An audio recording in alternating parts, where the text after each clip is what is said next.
Chapter 3. King Nebuchadnezzar made an image of gold 90 feet high and 9 feet wide, and set it up on the plain of Dura in the province of Babylon. He then summoned the satraps, prefects, governors, advisors, treasurers, judges, magistrates, and all the other provincial officials to come to the dedication of the image he had set up. So the satraps, prefects, governors, advisors, treasurers, judges, magistrates, and all the other provincial officials assembled for the dedication of the image that King Nebuchadnezzar had set up, and they stood before it. Then the herald loudly proclaimed, "This is what you are commanded to do, O peoples, nations, and men of every language. As soon as you hear the sound of the horn, flute, zither, lyre, harp, pipes, and all kinds of music, you must fall down and worship the image of gold that King Nebuchadnezzar has set up.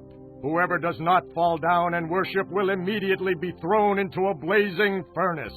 Therefore, as soon as they heard the sound of the horn, flute, zither, lyre, harp, and all kinds of music, all the peoples, nations, and men of every language fell down and worshipped the image of gold that King Nebuchadnezzar had set up. At this time, some astrologers came forward and denounced the Jews. They said to King Nebuchadnezzar, "O king, live forever. You have issued a decree, O king, that everyone who hears the sound of the horn, flute, zither, lyre, harp, pipes, and all kinds of music must fall down and worship the image of gold, and that whoever does not fall down and worship will be thrown into a blazing furnace. But there are some Jews whom you have set over the affairs of the province of Babylon, Shadrach, Meshach, and Abednego, who pay no attention to you, O king. They neither serve your gods nor worship the image of gold you have set up." Furious with rage, Nebuchadnezzar summoned Shadrach, Meshach, and Abednego. So these men were brought before the king, and Nebuchadnezzar said to them, "Is it true, Shadrach, Meshach, and Abednego, that you do not serve my gods or worship the image of gold I have set up? Now, when you hear the sound of the horn, flute, zither, lyre, harp, pipes, and all kinds of music, if you are ready to fall down and worship the image I made, very good. But if you do not worship it, you will be thrown immediately into a blazing furnace. Then what God will be able to rescue you from my hand?"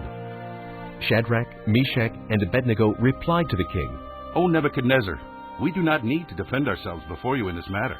If we are thrown into the blazing furnace, the God we serve is able to save us from it, and he will rescue us from your hand, O king.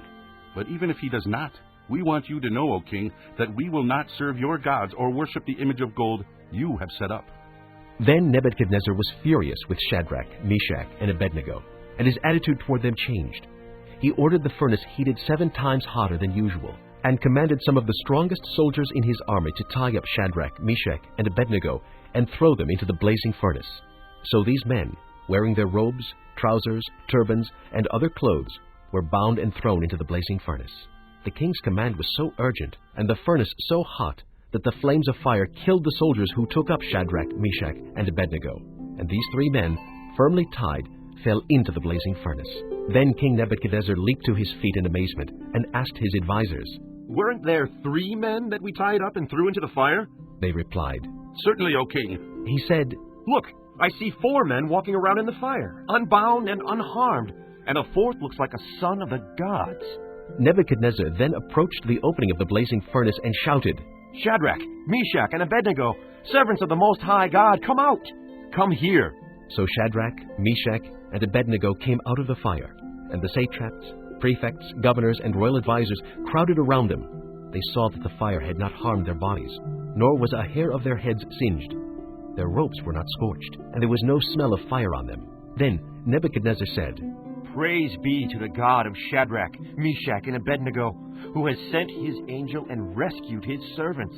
They trusted in him and defied the king's command, and were willing to give up their lives, rather than serve or worship any god except their own God. Therefore, I decree that the people of any nation or language who say anything against the God of Shadrach, Meshach, and Abednego be cut into pieces, and their houses be turned into piles of rubble, for no other God can save in this way." Then the king promoted Shadrach, Meshach, and Abednego in the province of Babylon.